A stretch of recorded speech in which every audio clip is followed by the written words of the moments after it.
T-minus 30 seconds.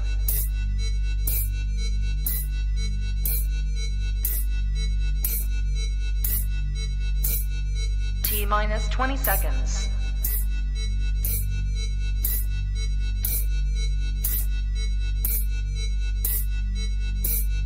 10, 9, 8, 7, 6, 5, 4, 3, 2, 1, 0.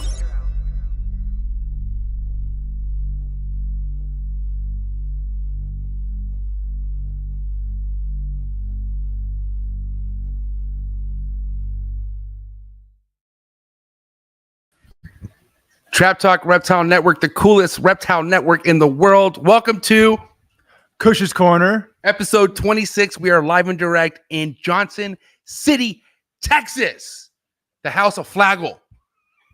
Ari, my man, how are you doing? You got to grab the mic, though. Oh, yeah. Hi, Ari. Hi.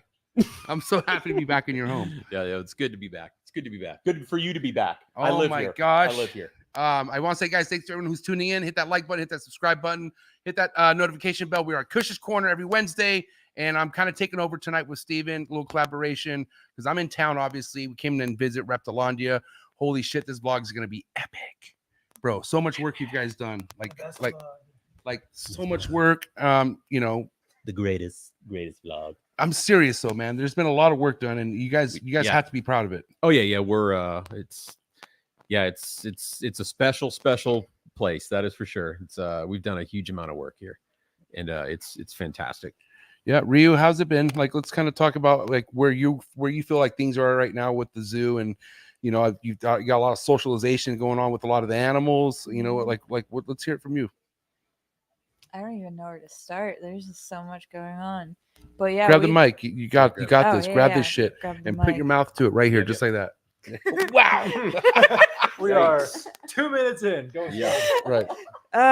Yeah, it's been a little over a year now since we've been fully open, and it's like we're constantly evolving. I mean, especially with reptiles, you know, not a lot of people really know a lot about them, so it's like not only is the building and exhibits evolving, but you just learn more and more about some of these exotic species, and it's just always changing. Yeah, so. I mean, and that's kind of something about what is I mean, it's a lifestyle what you guys are doing, because at the end of the day, like all, you know, Ari's work with the reptiles and his knowledge in the zoo field coming to this piece of land, which is legit Jurassic Park. I mean, Steven, you've been here more than a couple times, but I mean, do you feel like it's just always getting better? I mean, it's hard to even really recognize it from time to time. I think this is my 4th time here now.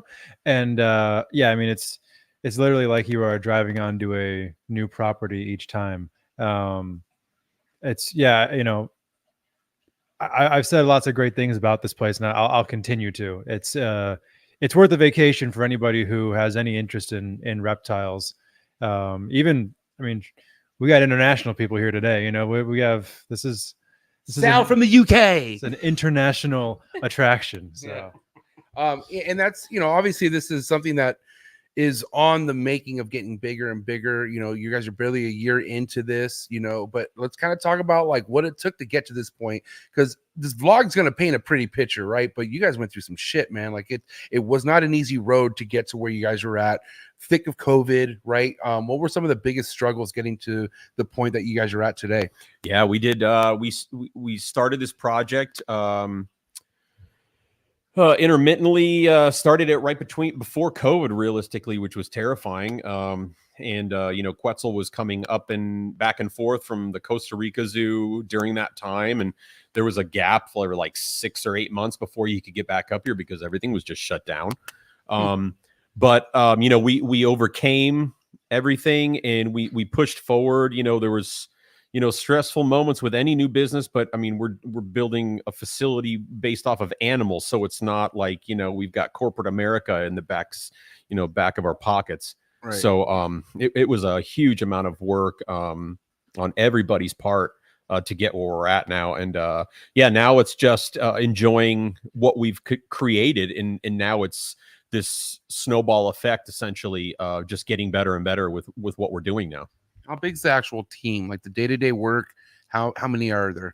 So we've got 3 of us here. So Quetzal's the owner and the director of the facility. I'm curating things as well as doing construction on exhibits and well as working animals. And then Ryu is the senior keeper here, and she's doing animal work on a daily basis. So we live on property, so this is every day, constant work, constant. I mean, if you didn't know better, the way this place is set up, you would think you would have the amount of like employees a normal zoo has, like San Diego Zoo or some shit. Yeah, like realistically, you would think we would have a staff of at least 10 people here doing stuff, but it is just nonstop, checking animals, quarantining animals, feeding animals, and then that's just the animal work. Then you've got, the structural work, filtration work, water stuff. It's just nonstop. And then we're also at a point now where all the construction and exhibit work is for the most part completed. However, we're still adding things here and there, and exhibits are maturing, but we're also doing outdoor work now too, where we're dressing up the place, so it's much more inviting for people when they drive by and such like that. Right. And I feel like a lot of the things that aren't really like that, like if you compare the way the inside is compared to the outside, obviously you got lots catching up to do as far as outside stuff, because the inside's like crazy, right? Yeah. And I would feel like you would need something insane outside to even match so people get an idea. Because if you get people through the door, it's over. You know what I mean? Yeah. But also, like, the thing is, like, your location wise, right? Like, you're in the deep woods of Texas in a sense, right? Yeah. So like, what's the game plan? Like, what's the biggest way to get people to come to Johnson City, Texas to check out such an amazing place? Well, and also thank you for that too. All the comments are always greatly appreciated for all the work we do. Yeah. We're very fortunate too, because Quetzal's wife is here now, and she's also a wonderful sculptor and artist. What's her name again? I'm sorry. Madi. Amadi. Yeah. Pleasure meeting you today. She's a really sweet lady. Yes. Yeah, wonderful, awesome. wonderful person. And she's creating some really beautiful sculptures and helping dressing up the outside, so it's a very inviting environment for people when they come in. Because like you said, MJ, it's like, once you get in, you're gold. You're not going anywhere. Right. But to get in there, it's it's like you drive by, you see a sign, it's like, oh, okay, what's this? Yeah, there'll be people that come in and they'll be like, oh, it's $20 for an adult, a regular adult. And I'm like, oh, trust me, it's 3 entire buildings and 2-story. And they're like, really? I couldn't tell from the outside. And I'm like, yeah, trust me. And then they'll come out and they'll be like, wow, I get it now. That was a lot crazier than I thought it was going to be. I mean, just vlogging the place, like, I even knew from the start, I'm like, this is going to be a lot of content. And, that's why I love you, but holy shit, man, you're not the loudest person in the world, buddy. And so I had to like literally hone down and like concentrate what he was saying, on top of that, and looking at amazing animals. And, the sweat starts at your forehead a little bit. But then there's certain areas of this place that is cooler. Like, it is crazy. Like, and what's awesome is when Quetzal was taking us through the zoo, he was showing us like what places that have cooler temps, and that's where it felt cooler. And then when the Australia area, it was a lot warmer, so you almost feel even the ambient of the animals you're keeping all through the whole facility. It was crazy. Yeah, it was. Yeah. We really wanted to focus on it, like a total immersion, essentially, with a lot of the areas, like where you're saying, like some of the stuff in the Australian things, it's naturally going to be warmer there. And then we have our temperate building where it's, a lot cooler, cloud forest species in there as well. So you've got a lot of, humidity, and you've got these cool airs and breezes and such coming through there. So we really wanted to create like the ultimate experience for people. And it's just going to get better and better as time goes. And that's a fact, so what are some opening questions you might have, Steven? Because this is Kush'S Korner, and I know it's a collaboration. And if I keep going, I'll never give him the mic ever. I just won't give. I'm just kidding. It is your channel, so no, but it's a network. My apologies. We'll edit that out in post. So what I'll ask you guys, most people who are listening to this, have been to zoos, have seen reptile houses. But if they haven't been here, they haven't seen quite something like this. For a kind of a lay person so to speak, what makes what you guys do stand out from your typical reptile house at any other zoo? That's an awesome question. So, what I think makes us stand out from other facilities is, first off, the size of the exhibits that we've done. They're massive. Even our small exhibits have, larger measurements than most professional facilities, in my opinion. Sure. So the size of exhibits are one of the things, as well as incorporating multi-mixed species exhibits. So we have animals from, Southeast Asia, with a prime focus on sailfin lizards. Well, in the sailfin exhibit, we have croc monitors too. We have fly river turtles. We have red-bellied side-neck turtles. We have everything that would be in that habitat, not per se, but in that environment. So you'd be finding animals in those areas that really, really kind of create natural behavior that we're not used to being able to see. And that's one of the biggest things we're going for is we're trying to create naturalistic environments with multiple species where we're getting behavior that has never been seen before, and we're creating the perfect, environment. Yeah, basically it's a reptile zoo for the reptiles. And people get to come and enjoy them. But yeah, the main thing is like housing these reptiles as they should be housed. And I really hope that it encourages the common public to expand the way that they keep their reptiles as well. So yeah, it should be giving people ideas of thinking outside of the box. Like there's no set in stone way to keep certain things. We're trying to say, hey, you can do it other ways and still just be as successful in different practices. And like Ryu said, we're creating a zoo for the animals. We're going to be the animals in the long run. Observing the creatures on exhibit, and we're just creating a place for memories and just advancements. We've already started seeing really. I mean, we were feeding the croc monitors tonight, and the male started trying to court the female. Yes. And we were, Steven and I were talking about our crocodilurus, and we were watching them swimming around and interacting together. Been seeing some really cool behaviors and things like that too. So we're providing environments for animals to behave naturally that you normally wouldn't be able to see. What are some of those natural behaviors that you've seen throughout the process that either surprised you or you were, I guess I'll do two questions. First question will be, the first one is, what surprised you?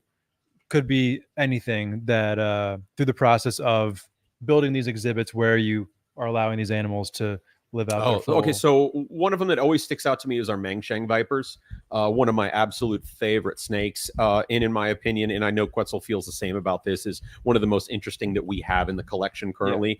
Yeah. Some of the behavior that we're seeing from them is just very interesting, where they're super interactive around the water and the moisture levels in the exhibit. Okay. The male will nest guard. The male will always, even though if he's not visually seen, he's always within close proximity with the female. We're seeing a lot of pair bonding. We're also seeing a lot of really interesting things with, some of the larger varanids we have. Even, our Komodo dragon, just doing daily things with them as well. So, I mean, people might think I'm crazy for this one, but even things that you wouldn't think would happen. Like, for example, I've observed on several occasions the Nerodia fasciata, they tend to have maternal behaviors. And the other Nerodia, I have not seen it from, but they will stay near their offspring that are born on exhibit. And whenever the offspring are frightened, they'll all go toward, from even if they're separated, they'll all go towards the mother. Wow. So that's something you wouldn't expect, but you just kind of watch how they are. We're also seeing behavior too, where which it really helps out too with some of the insides of our enclosures and the way they're designed, that we're able to incorporate multiple sexes of the same species. So we're having multiple males in with a single female or vice versa, and we're not seeing aggression because everybody has their own territory and they have visual barriers, and the way the exhibits are designed is allowing for natural behavior that potentially could help us in the long run with some of these difficult reproductions of some of these animals that we have that not a lot of people have success with. True. Yeah. True. True. You got something? Yeah, I got something. You kidding me? One of the things I took away from today for sure, talking to Quetzal, Ari, was, you know, he kept talking about like creating a stress-free environment, right? And we can't say animals don't get stress. I mean, because they definitely do, but I think it's not talked about a lot. Like, and one thing I'm realizing what stress does, being fucking almost 40, is like it like gives you heartburn and stuff, and things happen to you now when you're stressed out. So stress just can't be good on an animal, especially an older animal, right? Yeah, of course. A lot of these enclosures that are so impressively big, I'm noticing, are giving animals an opportunity to get out of the picture if they don't want to be seen. If there's like a whatever, if they're feeling some type of way, they could just go away. You're exactly right. And one of the cool things about that, when you say that, is like how I said earlier, is we're having multi-mixed species in there. So maybe one day the Carutia or the Solomon Island prehensile tail skinks don't want to be seen, but the other lizard that's in the enclosure is out and about foraging for food naturally and things like that, where the Carutia will come out the next day. So there's always something to see, and it's providing an environment that is, we want to ultimately provide a perfect environment which has less stress involved, because like what you said, you know, that proves to a lot of issues down the road. So we want to eliminate that right away.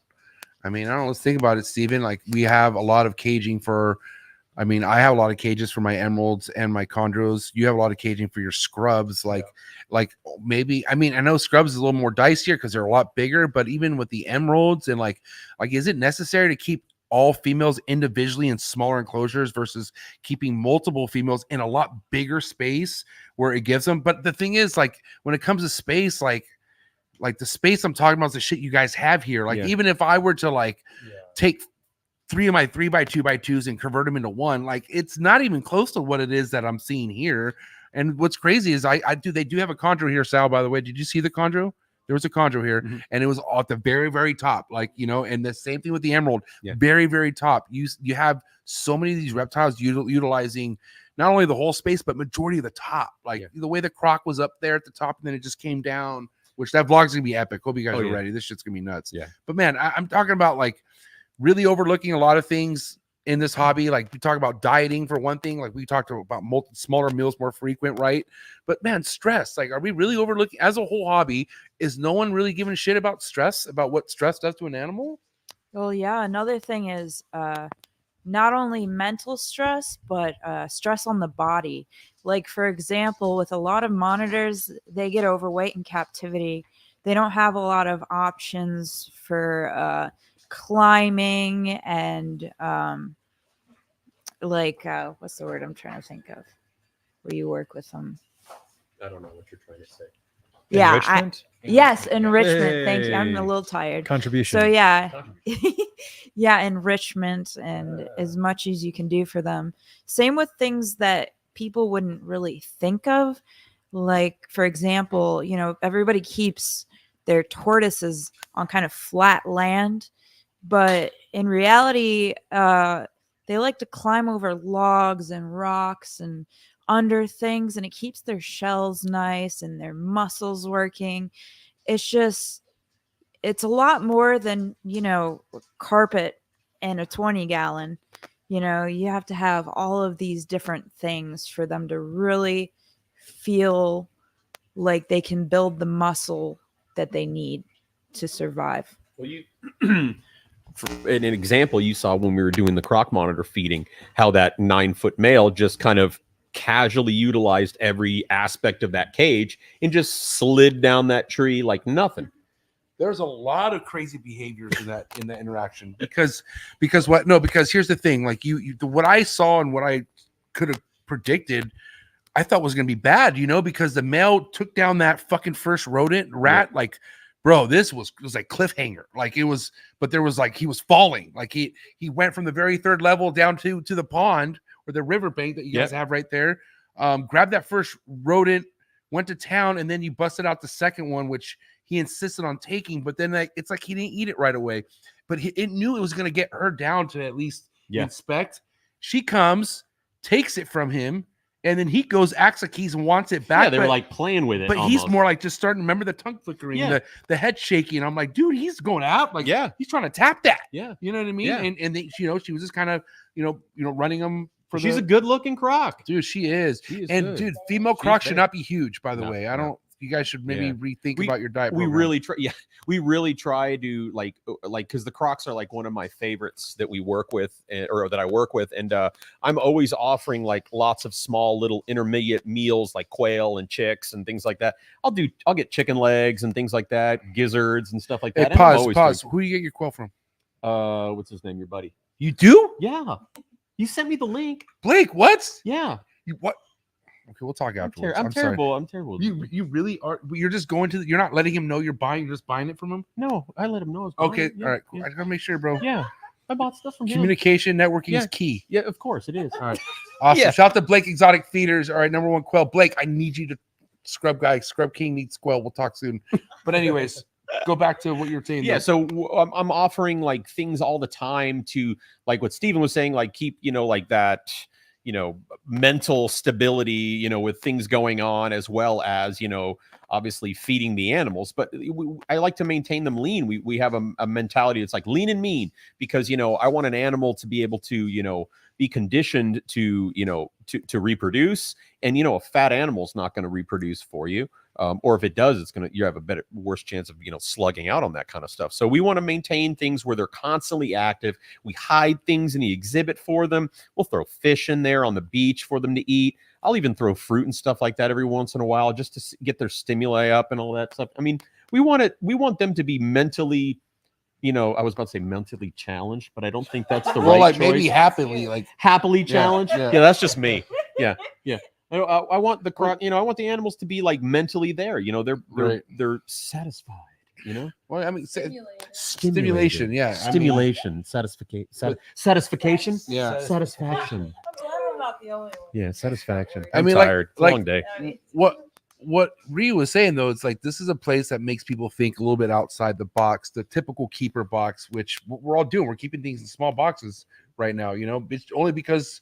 Yes, historically we could get away with it, right? But a lot of this stuff is now seeking into new keepers coming in, and right now it's not as popular as it once was to be a breeder. Right now, not too many people, because there's no really people throwing money in your face and like pitching you a dream, right? It's real right now. People are selling their collections. People cannot handle a lot of stuff they have because of the market, right? It's expensive, right? Well, the thing is, like, if you don't have that kind of ball python money or whatever money flowing in, it's going to be expensive for sure. But what I'm saying is a lot of people are coming in not even really concerned about wanting to breed. They just want something that they love and look at in their living room. So I think the keeping side and like even the bioactive, and holy shit, this was 4 years ago. You would never hear me say this, but dude, but I'm saying bioactive is something where like I almost encourage as a first time keeper, because if you could keep something like that alive and thriving, then you can maybe branch out at some point when you're ready. But the whole, let me buy a rack and let me fucking fill it up with snakes and see how much money I make. Like that's not exactly what we don't want right now, Well, it's like even with the most commonly kept reptiles in captivity, it's like if you love it, you can find several ways to appreciate it, not just for breeding, but watch its nature and how it lives and how it communicates with other animals.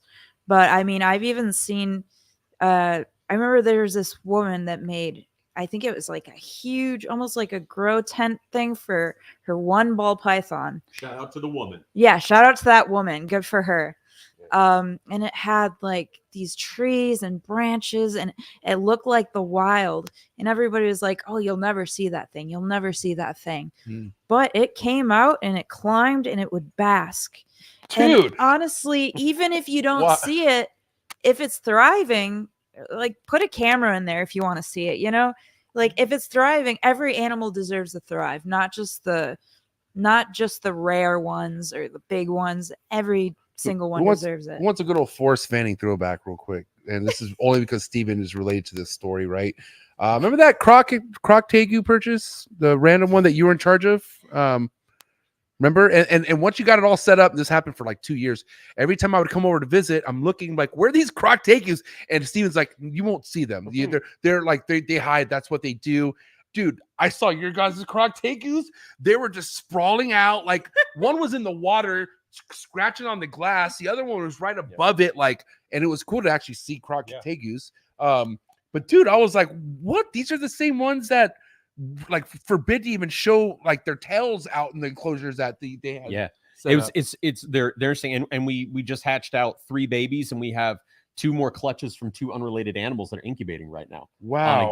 From exhibit. How rare are those still? They're still rare. Wow. I still consider them rare. They're a really, really interesting lizard. I don't have as much experience with them as Quetzal does, because that was one of the ones that he was working with a lot in Costa Rica.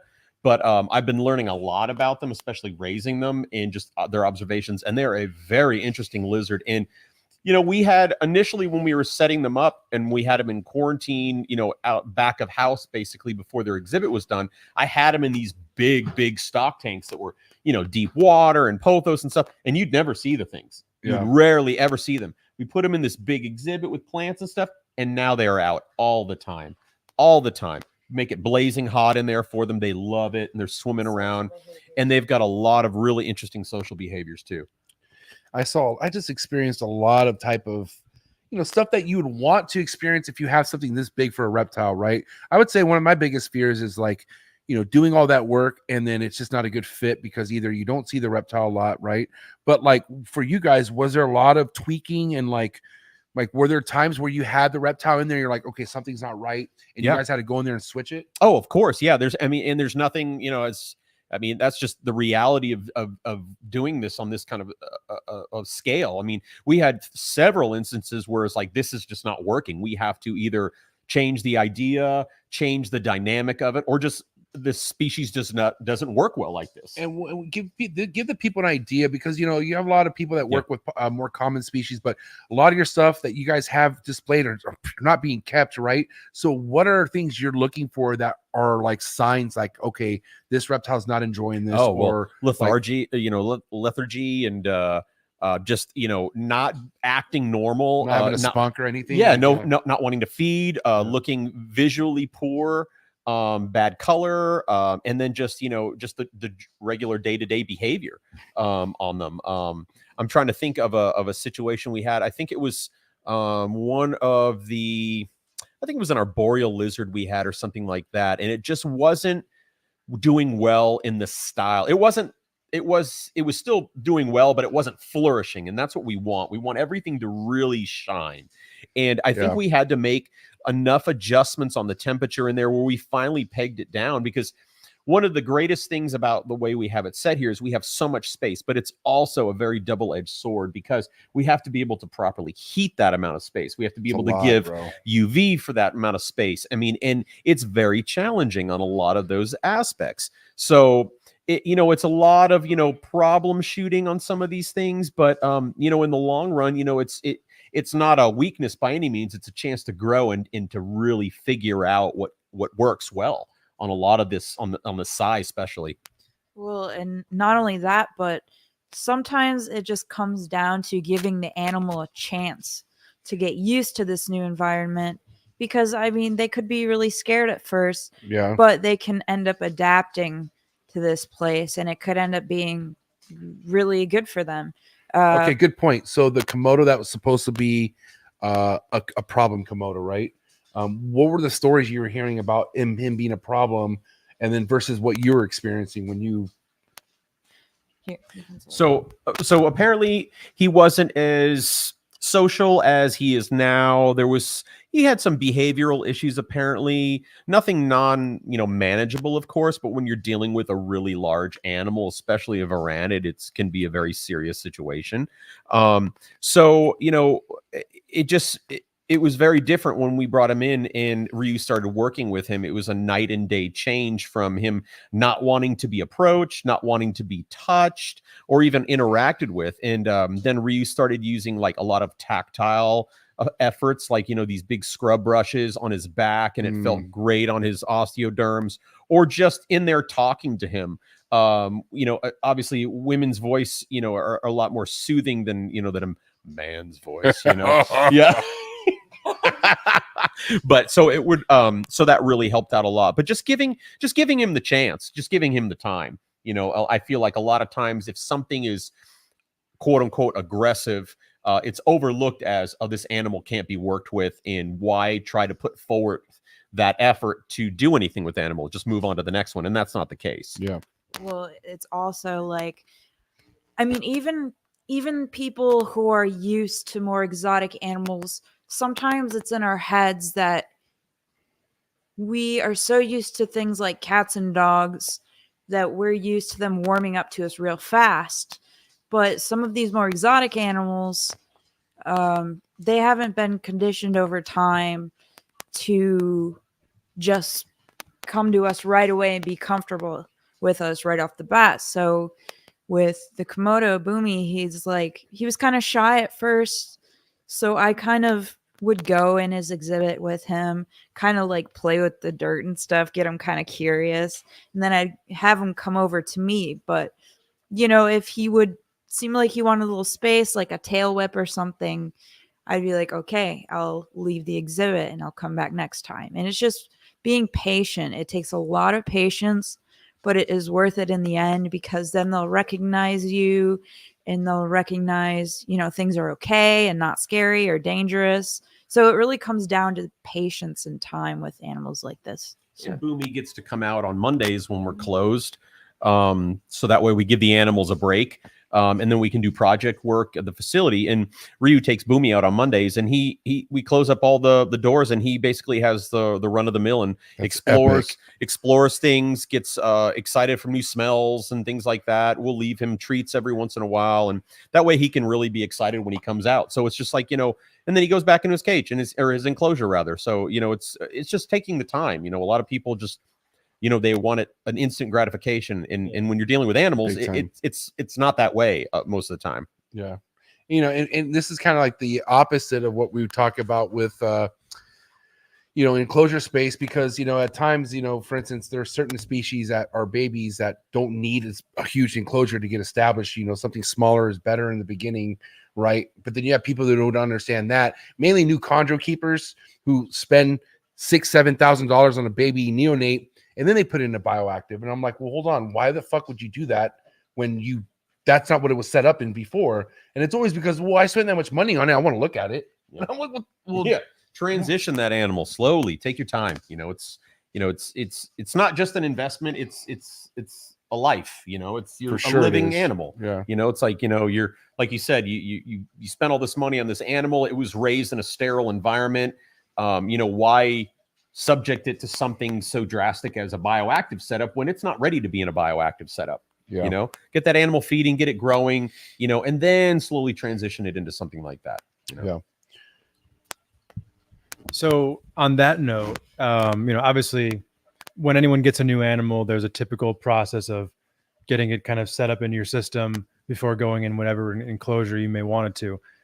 You guys take that to a whole new level. Are there extra steps that you guys take when you are establishing a new animal to the collection to make sure that it's fully healthy to go on this very large exhibit, where it might be hard to access that animal if you need to take it out for some sort of medical treatment or something like that? Yeah. So we do have quarantine. We have a quarantine room that we try to put all of our new acquisitions in. Even animals coming from other zoos that are given vet checks to, you know, say they're clean, we still quarantine stuff, because you never know. Things can pop up. You can get a false positive on things, or you might have, you know, might show up out of nowhere. You know, things like that happen. They're animals.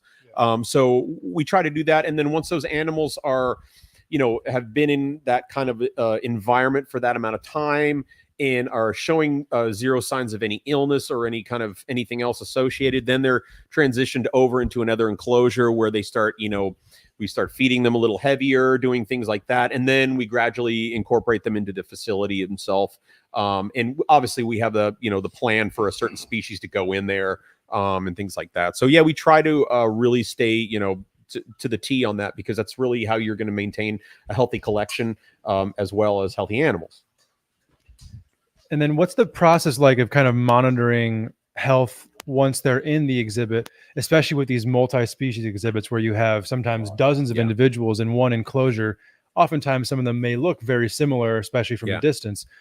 I mean, I have very few things, and the greatest amount of animals I have in one enclosure is 3. That's not very difficult. Yeah, so that can be a very challenging situation. So the one nice thing about having such a small staff on hand is we, for the most part, get very acquainted with the individual animals we have. Okay. So makes sense. exactly. So so with that being said, in the morning, part of our typical routine is trying to get eyes on every animal if we can. Obviously, if you've got 15 day geckos in an exhibit, and the enclosure's filled with plants and you're trying to find green lizards on the plants, it can be difficult. So and we try to keep an eye out for things. A lot of times during our feeding sessions are the best times to start visually looking for animals, because a lot of times the animals will be coming out to feed. So then we can get a visual on those animals to see if there's anything, like if they're losing weight, if they have an injury or something like that, if they're gravid, things like that. But yeah, it's an important thing, and it's pivotal. You have to be able to observe that, and be able to try to be able to get eyes on everything in the collection daily, if not daily, every other day, just to observe what's going on. That's the only way you're gonna be able to do it. And going back to how you were saying, we have kind of our specific animals. Another way to kind of notice something is going wrong is you kind of learn that species or that specific animal and how they behave normally. And you can kind of see when something's off or they're not eating the things they typically really enjoy. So sometimes it does come down to individual animals and how well you know them to see if there's something off. Yeah. Okay. That's definitely a good point. And I think that's something that a lot of people could really, utilize in their own practices. And you guys have the luxury of being able to spend hours a day observing your animals, which definitely reflects in the health of them. And during different parts of the day too. I mean, you might not see everything in the morning. Right. Mid-afternoon might be your sweet spot to find stuff. So we're always walking through and doing walkthroughs and checking on stuff, and that's where you're going to see it. And that's where also you're going to see all that really interesting behavior too. Yeah. So another question that I have for you guys, I think kind of again in contrast to a lot of other zoos, you guys always talk about actively trying to breed a lot of these animals you have on display. All being in one building, kind of 2 separate areas, but a large space that you kind of are generally treating for, you're running it obviously public display for all of these different animals that have kind of these different temperature requirements, cycling requirements for breeding.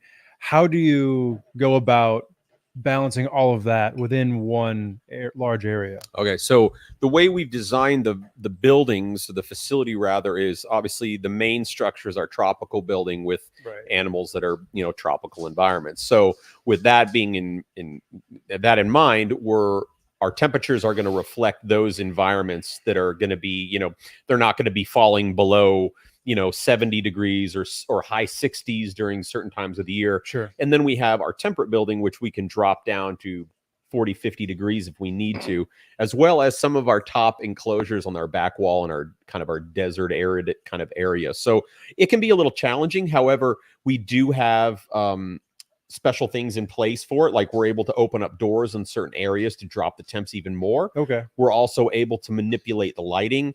And for the most part, all of our animals are all synced up to the Texas cycle here. Yeah. Okay. Because we do have UV transmittable skylights in most of all of our big exhibits, as well as small exhibits. So they're reacting to the daytime, nighttime, if it's a cloudy day, if it's raining outside, if it's snowing, things like that. So they really will adjust to that too. And then Okay. if we're trying to fine tune something, we might end up pulling something off exhibit and really dropping the temp down on like a brumation kind of scenario. So I think it Sure. really boils down to particularly what species in general we're trying to, you know, reproduce for the most Sure. part. Okay. Very interesting. But we do want to have those areas, like those zones, to naturally have those temperatures for those animals to experience year after year. So my question, Ari, is a lot of the stuff you guys have is like, how much of it you guys looking to breed? Like all of it's here for breeding, or some of it not here for breeding? And then also, like, for instance, you know, you got croc eggs in the incubator. Let's say the croc game really does take off for you, which I'm hoping it does. Yeah. Like, do these eggs have to go to other zoos? Like, I'm sorry, do these babies that hatch out that you don't need or need to maybe get money for the zoo for, do they does it have to be sold to other zoos? Is that how that works? Like, you can't sell to the public? That type Oh no, of thing? so it also it boils down to obviously what species. We do work with a lot of zoos. I think we're currently up to 14 AZA institutions that we work with. That's awesome. And when I say work with, we're you know receiving animals from or sending animals to, with intents of obviously reproduction in the future. Right. I mean, I would love to say we're breeding every species we have in the collection, but you know, some things we don't necessarily need to breed. Like, I love copperheads, but do I need to have a bunch of baby copperheads right now? No, not necessarily. You know, they're great to have on exhibit. Where we have, you know, Haitian curly tails that are in our Florida mangrove exhibit, and they breed naturally in the exhibit. So we have baby curly tails running around all the time, which are great, you know, and they don't just serve as more visual eye candy, I guess you could say, for the public to see, but they're awesome to see the social dynamic with this particular species, because there's maternal instinct that goes on. There's all sorts of hierarchy and things like that. And then, you know, a lot of the animals we have, depending on the species, you know, we would prefer to swap animals out with other institutions, depending on what they are. But, you know, if it's something that's obviously protected, we can't, you know, sell it per se. Sure. But, but some animals we can, some animals we can't. It just really depends. And, you know, another thing I want to bring up is, you know, I noticed, I forget the name of the type of enclosures, you know, because you guys had like Florida swampy, like, and I think with the Manchings are in what type of that's the Thailand? Mount Mangs, Mount Mangs, Mount Mang Viper exhibit, or yeah. So one of the Mangchang. biggest, like, I would say, topic of conversations I've had throughout the whole having a Tuesday night arboreal segment is, you know, people who are against spraying their animals because, you know, for instance, you don't need to spray their animal to drink, right? And I'm noticing that the environment these Manchings are in, they're not necessarily getting sprayed on, but there's enough mist and enough fog to get hydration just from that, right? So is it, do you believe that if the enclosure and the environment's humidified enough that they are drinking that way already? Like, I think it depends particularly on the individual. Myself, obviously, you're providing this enclosure, like for the Mang exhibit. I mean, it's a beautiful, incredible exhibit.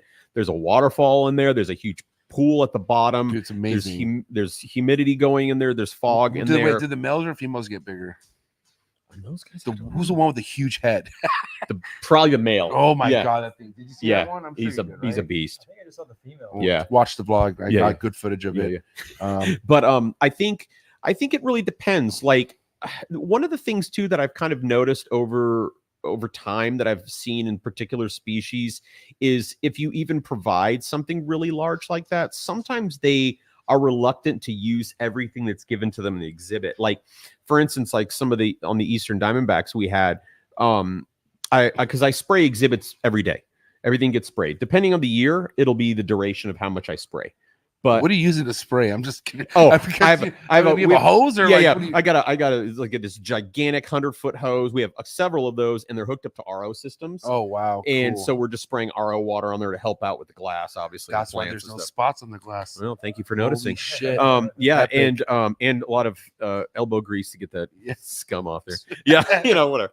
But yeah, right. But for sure. but with those, for like the Easterns, like the Adamanteus, like I noticed that I have a large water dish in there for them, and it's like a big bowl, and they also have 80% of that exhibit is water, moving water. But every time I spray them down, they're guzzling water. So is that to say they are hydrating themselves enough from there, or do they really, really react to the spraying and that's where they're hydrating themselves? So I Yeah. think it depends on the situation as well as the species. I've never seen the Mang vipers drink. I mean, I don't know if they need to because it's a very humid environment in there for them. I'm sure they do, but I've never visually seen them drink either from the spraying or from the waterfall or any of the mist that, condensation or anything like that. Who the fuck is Ever? I don't know who the Ever is. I say, yeah, leave it to Ever.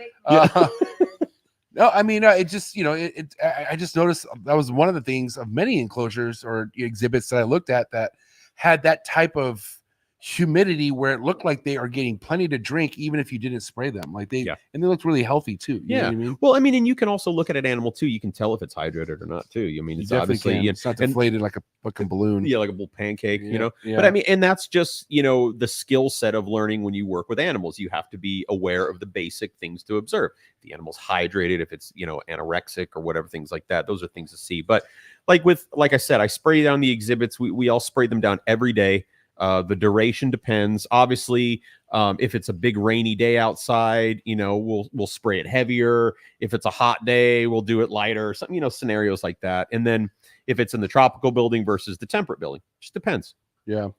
I mean, speaking of areas where you're at, like I noticed a shit ton of trailers over here. Is that in case something happens and you guys need to leave? Oh, on the property? Yeah. What are all these white trailers? So those are a good friend of Quetzal's, and they're actually FEMA based trailers for if there's any kind of like a devastating natural disaster. Oh, right. His friend can come out here and kind of pick them up and take them down to where they need to go. Oh, wow. Yeah. Okay. Yeah. Cause we were roaming their property, me, Alex Warren, and the homie Sal, and we're like, dude, I think those are all here in case there's a fire and they need to put all the animals in it and just take off. That'd be a great idea. And just well, bounce. we were like, dude, that is a baller ass. Yeah, like think about having that for your animals. Yeah, right. Yeah. Yeah, that's right. Yeah. Well, that seems a lot more feasible. But Yeah, exactly, That right. right there, I was like, how much And a money are these lot guys of- making? And a lot of snake bags. Yeah. I wish. Balling. Yeah, I wish. That all has AC. I know. Yeah. They all have their own incubator. That's right. Everyone. No, okay, yeah. Listen, I just feel like a lot of the things that you guys have going on obviously cost money, right? And the more you guys are involving, the more money it's going to take. So is there going to be a certain time where you're going to be, hoping and betting on admissions to get you guys? Oh, yeah, we are now, obviously. I mean, because it's, Quetzal put a lot of his personal finance into the construction of this facility. So, it costs a lot, and it's not just, animals or, feeding. It's like, property and, air conditioning, RO, water, all things like that. So am I missing something? Good? It's shout out to Kenneth Kush. Papa Kush is in the building. Kush. Okay, good. He's saying greetings from El Paso, the Paris of America. Is that true? Well, Paris is caca, isn't it? Like, is it? I've never been to Paris, and my dad has, so he has the authority over me on that one. So I'll take his word. Paris of Shout out to Ken. Texas. Yeah, and listen, at the end of the day, like I said, I just know potential when I see it, and the things that you guys have here. Like if I was a child, and I have a child, I have a baby, right? Yeah, Like, yeah, I can't wait to bring them here. Like this is dude. like you're not going to forget a place like this. No. Like we all had something as a kid that remind us why we love the animals that we love, right? This right here is like this is going to create so many Memories. new I'm talking first time memories. Yeah. You know what I mean? And we First time memories are everything. We want that. We want good first time memories. Yeah. We want people to come in and not be afraid of things. They want to come in and we want them to learn, Well, and every time a kid comes in and they're like, this is what I want to do someday. If I'm able to, I'll drop everything and take out animals for them and be like, here, if we ever have events or, this or that, let me email you. And we want to nurture that love for these animals because there are so many people that are afraid of them or they don't care about them as much as, mammals. The lack of knowledge for sure. Yeah, which it all comes down to, right? Like how many people just don't know what the hell they're even looking at. Right. But it's just, People like that in the hobby now. for sure. Yeah, this is one of them. Sure. What? Have you have you read his book? Like, I don't know what what scares this guy. What book? What? The IRS, that scares me. Are you guys serious? What? Like as a couple? Because she just said what book, and I think she should leave. I'm joking. I always have a bag pack. I own this place. Yeah. I mean, they got the trailers out there. Yeah, right. Go sleep in the chicken coop. No, you're sleeping in the chicken. Actually, I prefer to sleep on the Give me chicken that. coop. You're We done. got an emu in there. Yeah, right. Very cool. Got an emu in there. So serious question now. Wait, what? And I guess We've been serious. we've been serious, but back to serious. Amateur hours over. So- hours over that. So what one thing that's really cool about your facility compared to a lot of zoos out there is that, you know, a lot of the zoos you see the same species repetitively. Yeah. You kind of know the general reptile department lineup. Have you had, what's the experience been as far as, you know, typical people from the area coming in and seeing these animals that they probably didn't know existed before seeing them here? Is there some disconnect because they don't know what it is, or is it added intrigue because it's like, I'm now even more curious because I didn't even know what this species was before right to now? be honest, like a lot of the people that come in, obviously we're catering to the general public because Right. that's how we're going to maintain staying in business. Sure. Obviously, but we have a phenomenal collection that any herper with any basic knowledge would come in and would just be blown away with. Right. For the most part, when the general public comes in, they don't know what a dwarf crocodile compared to an American alligator is. Right. You know, they think it's an American alligator, or Yeah, okay. every lizard's an iguana. Sure. You know, so you know, when we take that time to really explain to them and say, oh no, this isn't an iguana, or this is an iguana, but this is a cool iguana because it comes from the Caribbean, you know, and it looks super badass when it gets older, you know. And it's like, you know, so when we take that time, then people, I feel like they leave it a little bit extra. Okay. So I don't know if that answers the question. I kind of might have zoned off a little bit there for that. I don't know. Oh, okay. Sometimes it helps as well, if they're not familiar with that animal, to help them connect with that species.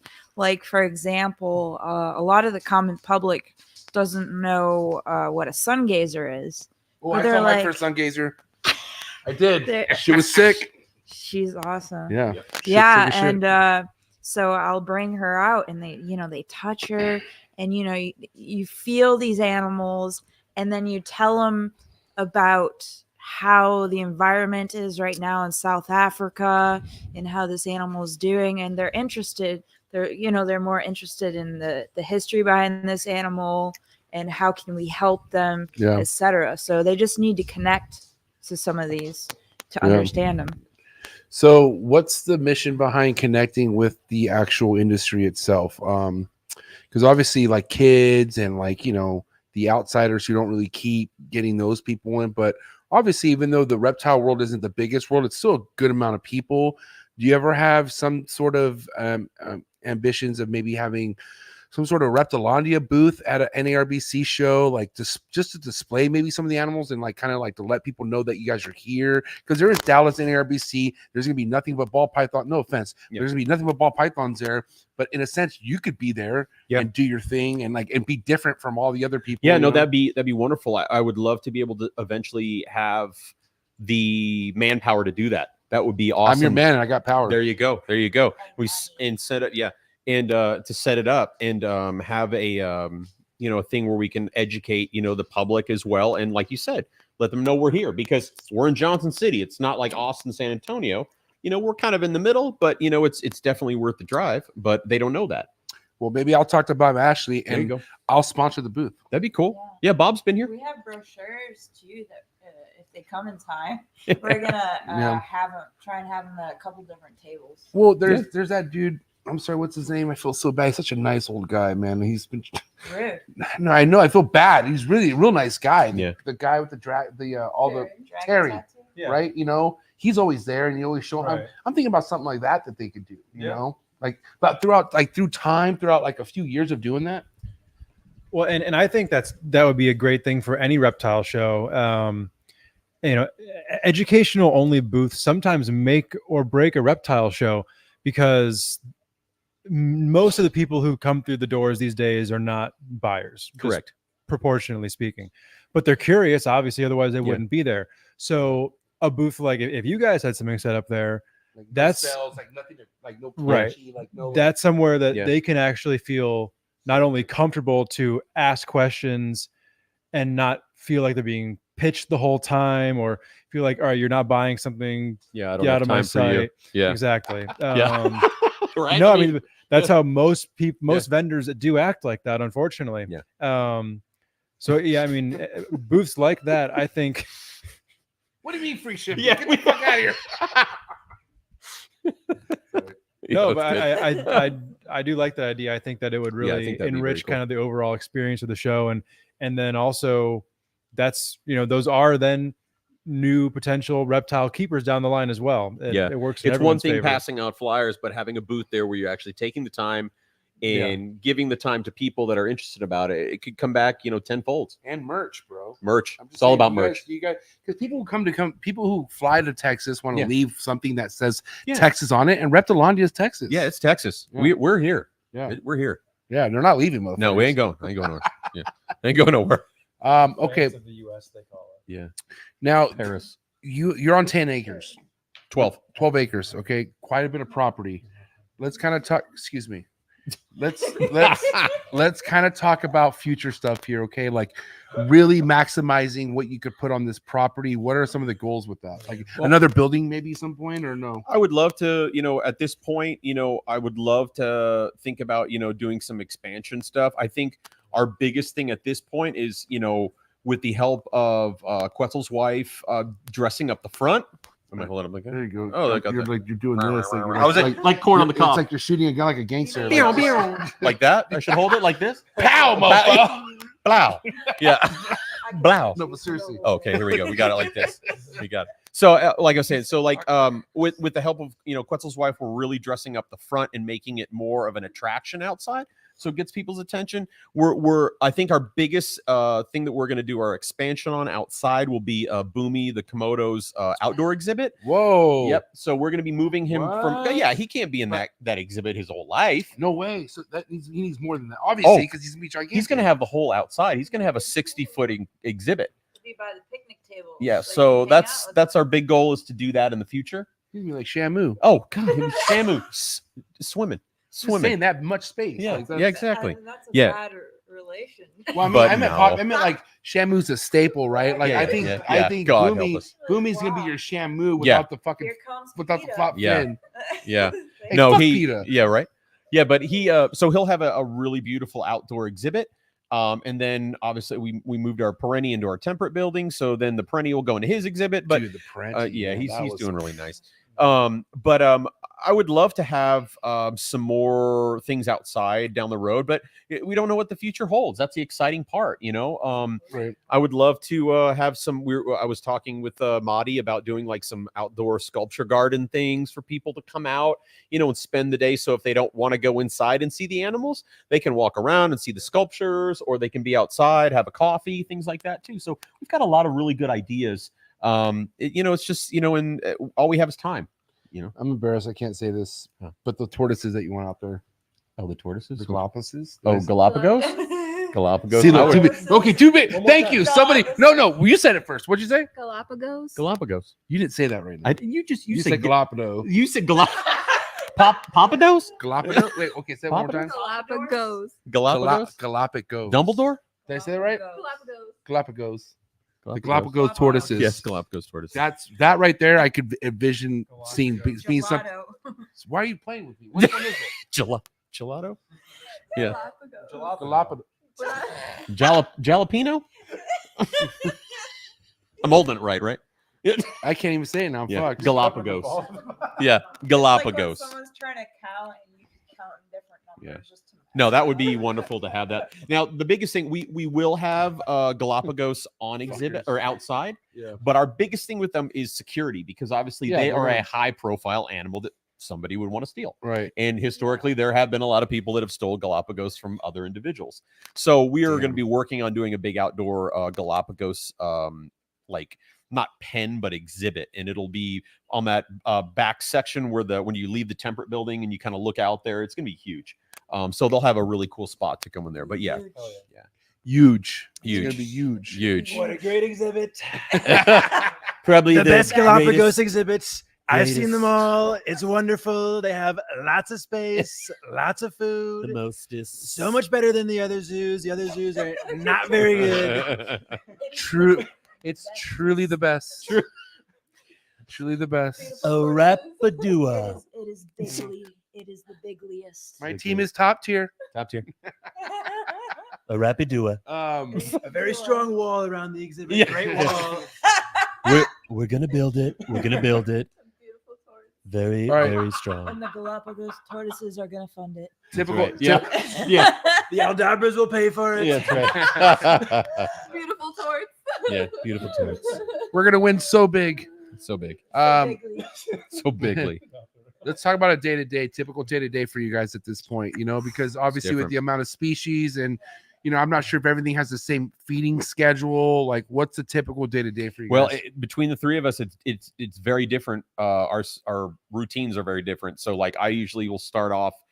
Quetzal and I usually start off in the first buildings, and then Ryu jumps in there, and then it's like going through exhibits, checking on overall health and appearance of animals, checking on the structure of the exhibits itself, having to spruce things up if we need to, changing water dishes, cleaning water dishes, spraying down stuff. Then we open, and then up in the upstairs where the back rooms are, we're going through things there.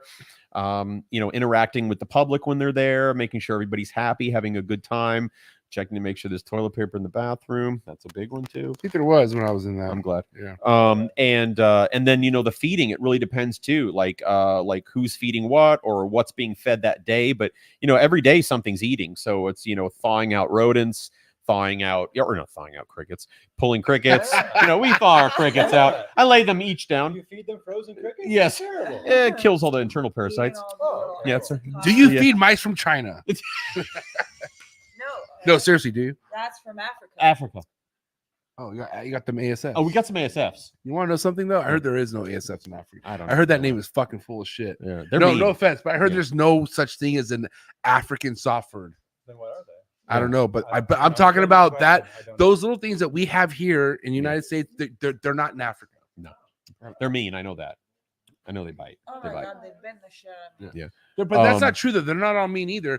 Alex Warren has a colony, and they're very nice, right? Oh, Like, that's great. you have some. I think as long as you keep back the ones that don't eat each other, Yeah. and you kill the ones don't off. you breed it out of them, kind of? No, you kill them.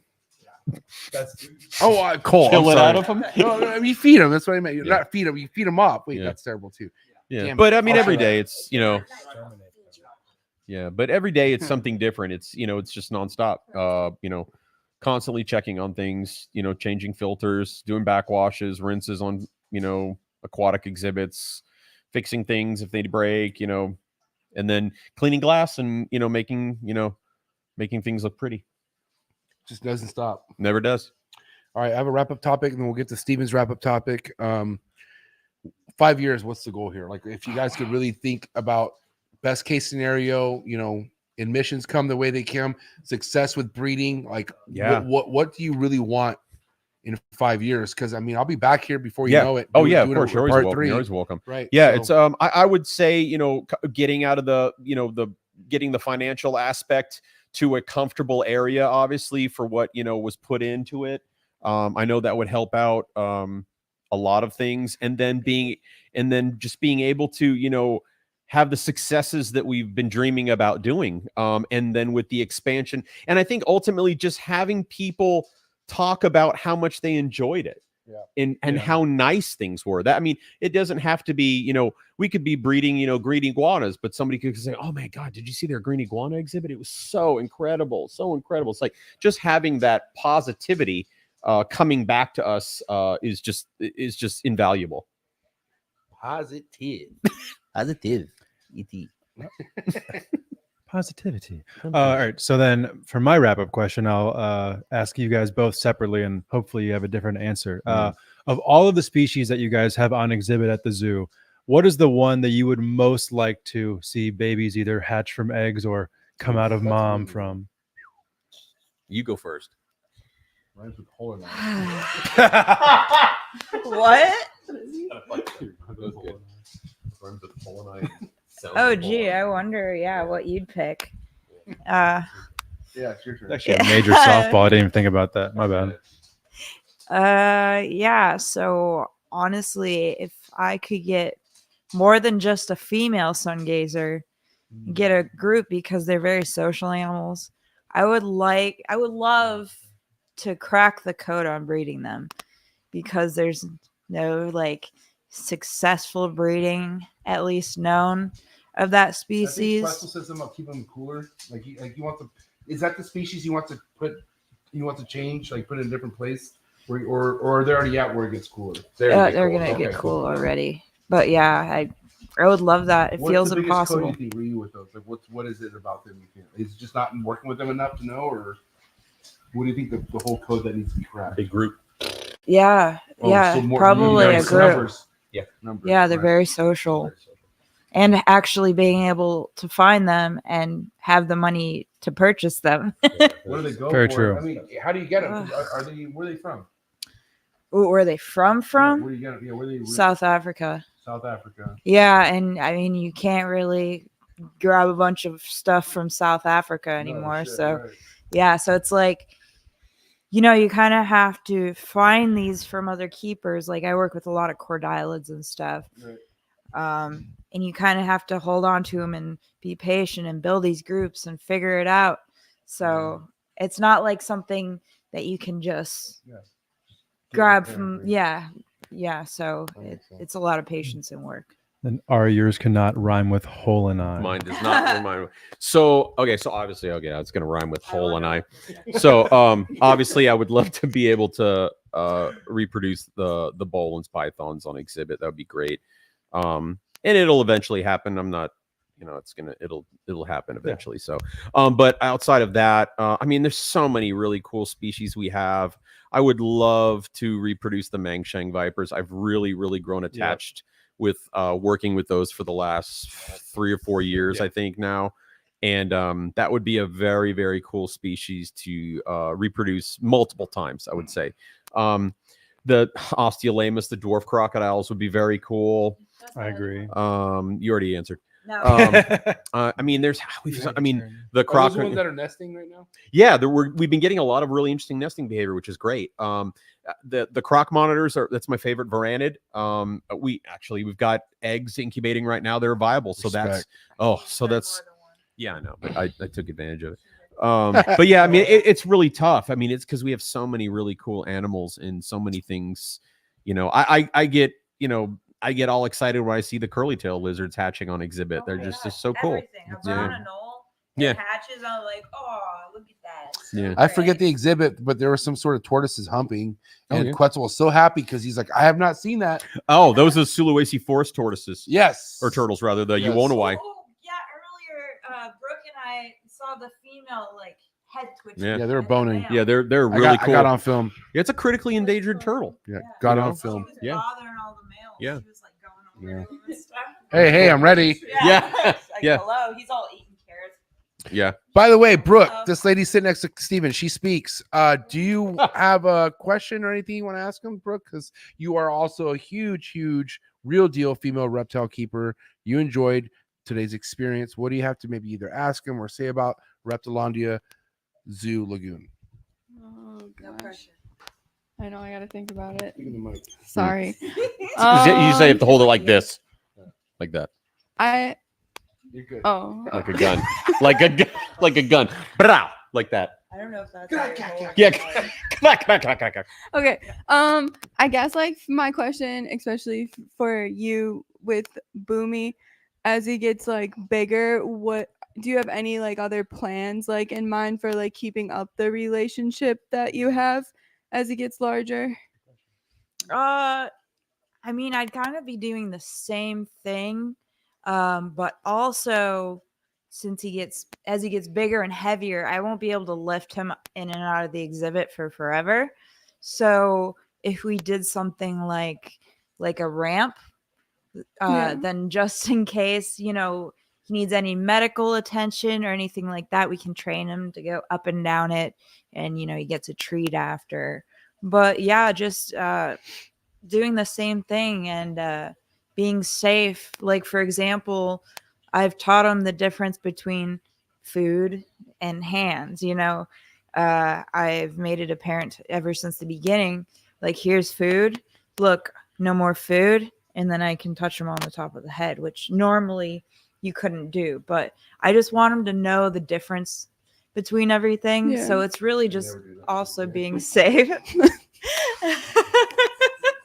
Bad. Like I would like to do that, but I can't. PTSD in front. I get it. Yeah. Yeah. Goddamn lace. Yeah, so that's pretty much it. And making sure he doesn't get obese with time and still has the ability to climb and keep his muscles. Oh, good. okay. Well, one thing I wanted to ask you guys during the vlog, for instance, where you see a lot of the Komodos at that national park, right? I mean, they look fucking huge. And it looks like now, is it just because they're at where they're at and they're being fed and they're that big? Or like, I'm curious, are there any Komodos deeper in the wild where it's not a national park and like they're not as big, or are they just that big? Like, I mean, is the food source that available in the wild? Like, you know what I mean? So Ari can answer this after. But no, that was a good one. Yeah, yeah. 'Cause she's like, I have a husband and he's amazing. He's gonna give you this answer. But she's like, no, But I'm I the got something to biggest. say. Yeah.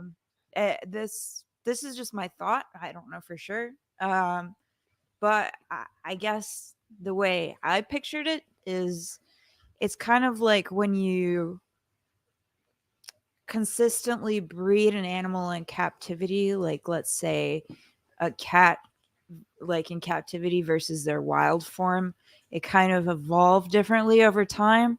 That's what I think with Komodos, but I don't know for sure. They're completely different in the wild than they are in captivity. Ari probably actually knows. No. Yeah, they're wild animals. They're wild animals. The animals that are in captivity, I don't believe there's anything that's coming in a wild caught Komodo. And God, I can't even remember. Historically, obviously, that's where they originated the original stock for animals for reproducing in zoos. Probably inbreeding too.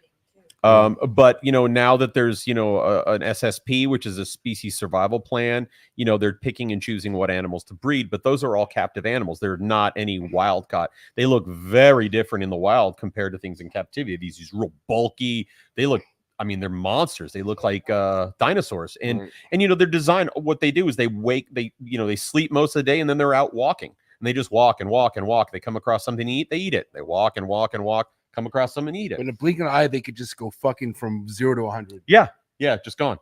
Yeah. And it's just a different behavior. It's a different animal. Yeah.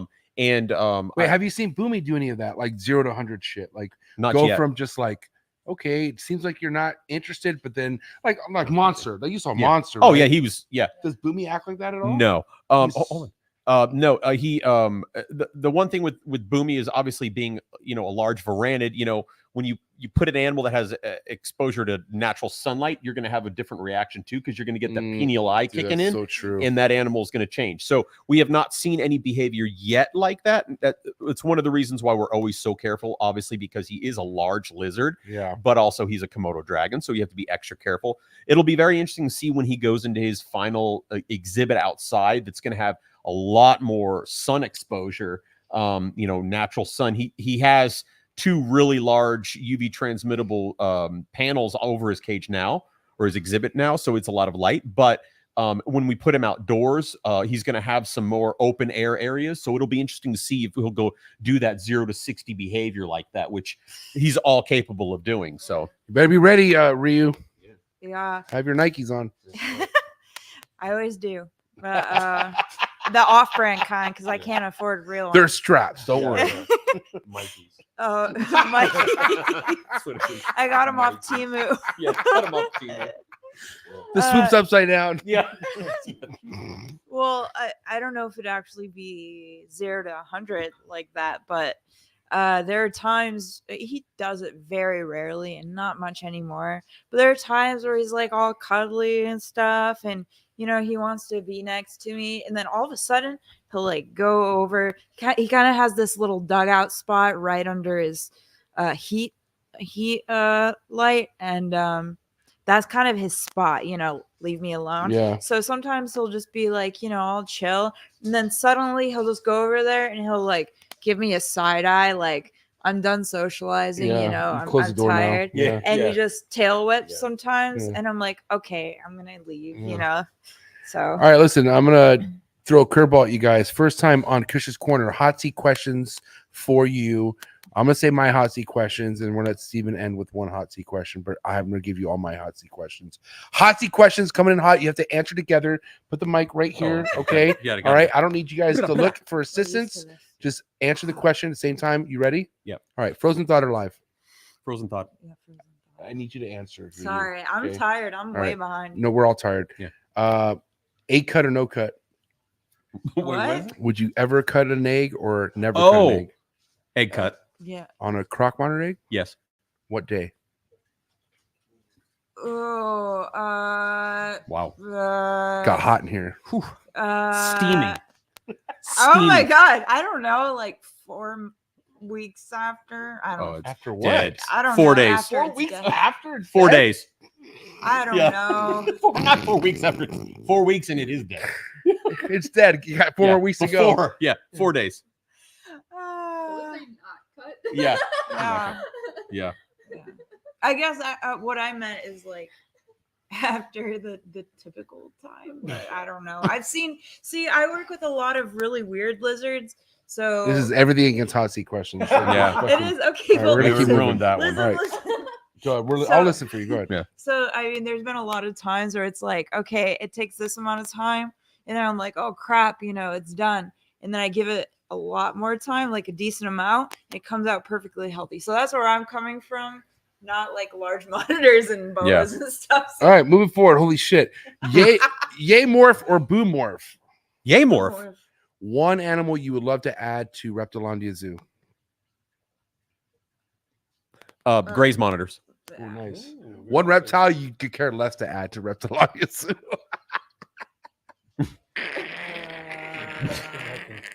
Wow. I don't have it. I don't have. I haven't seen one ball python in that fucking place. hey, I vouched for it.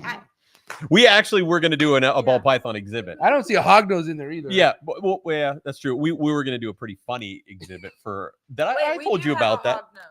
Yeah, Madagascar. Yeah, Madagascar hognose up on the top. that was a rattlesnake hognose. Or no. Rattlesnake No, hognose. that was a Madagascar rattlesnake. There ain't no rattlesnakes on Madagascar. Never mind. I must have read that wrong. Hot seat. Yeah. All right, where we at? Okay, move forward. Here we go. Listen. All right, listen. Favorite venomous? Favorite venomous? Yeah, like reptile. Oh,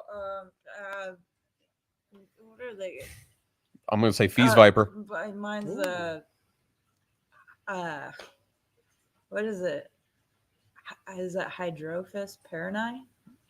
I don't know. You're asking me. It's a sea snake. They got Okay. like all the dragon horns. I don't know. Yay free handling, boo free handling. Boo free handling. Yeah. Yay free handling, boo free handling if you're in Florida. Especially Boo. free handling. If Boo. Okay, all right. Little word association. First thing to come to mind, milk. Duds. I need you to say something to you. I don't know, spoiled. I'm autistic, so I wait. FedEx till shipping. after. FedEx Yes. shipping. Yeah, over UPS. FedEx shipping. Not before 10:30 a.m. Reptile industry. Iffy. Seen better days. Bioactive. Yes. Okay, so I feel like that is kind of a loaded question. It's not a question. It's a word association. Okay, yes. First, Yeah. first time ball python breeder. Yes. 10 gallons. It's not. It's. Okay. I'm just saying yes. Time out. I apologize, everyone out there. Yeah. Time out. It's okay. Word association. Say the first thing that come to mind. It's Oh, not. okay, yeah. It's not a question. All right. Well, I'll say So yes. let's start you this know? over. My brain doesn't work. So I say yes. yes. Let's Like say yes, yes. you could live, or what do you mean? Yeah, Like sure, great. You know, first time ball sure, python. sure. Yeah. All right, almost done. Okay. I'm then Steven. All right, coolest reptile network in the world. You man, Who am I? you were MJ. But from where? Trap Man. talk. Thank you. Yeah. Hey, you don't have to answer. I forgot what it's called. All right. Wow, give my shirt Cut back. enough. On these Go on get here. my shirt. I want it back Yeah, I right know, now. right? I'm just kidding. I hit it. Wow. No. What the fuck, Ryu? That's rude. First his book, now my shirts. Wow. This is crazy. I'm so disrespectful. Rude. All right, hot seat. Trump or Harris? Wait, You say don't Wow. need. Wow. You can't do that. You don't need No, that. That's time a, out. No, Yeah. we don't do politics on here. that was Gary Busey. No religion, no politics. that was a joke question. Elton John. Yeah, Boomy. Okay. Serious question. Heat panels or heat bulbs? People. Ooh, fuck. Ooh, that's a good question. I'm gonna go heat bulbs. Yeah. Yeah. Heat bulbs it is. Yeah. As Ryan Young would say, fuck them panels. You see more naturalistic behaviors with bulbs, I think, Yeah. than heat panels because they have to move towards that Correct. source. And it also creates what the sun does, where it's light. A cycle. Yeah. Yeah, a cycle. Oh. Cycling. Let there be It's hot one place and then not hot. Yeah, Wow. Get it? that's right. All right. It is. Listen, I appreciate everyone who tapped in. This was a great episode. Kush'S Korner, one for the books for sure. All right. Please follow. what's your Yes. plug? Follow Stephen Ware, Scrub Shepherd on Instagram. Stephen Kush on Facebook. and then follow Mrs. Brooke Ware. Bo Lizard on Instagram and Brooke Elder on Facebook. And of course, Ari, Ryu, if anyone's in here looking to get over to Reptilandia, where should they follow? Where can they get their tickets? Inquire about private, tours, all that Oh, stuff. Man. You got it. That's the name of the game, dude. Is it Name of the game. Texas. What So- the fuck? We're in Well, Texas. Reptilandia We're in is Texas, good. Are yeah. you a social media manager? Yeah, I'm yeah, so yeah, confused right now. And So we're on Reptilandia is Facebook. We're on good. Instagram. We're Boomy has a TikTok. What's Yes. Boomy's TikTok? It is simple. It is Boomy the Komodo Dragon on Yes. TikTok. And you can follow him there. You can't miss it. He's the only Komodo dragon, I think. Well, maybe I don't know. All right. You guys are awesome. Thank you Thank so you. much for everyone who tapped in. Please, guys, go give them the follow. You'll find all the links to their plugs in the description below. But that's a wrap. Episode 28 on Kush'S Korner. Good night, everybody. Good night. Good night. We're out. Cheers.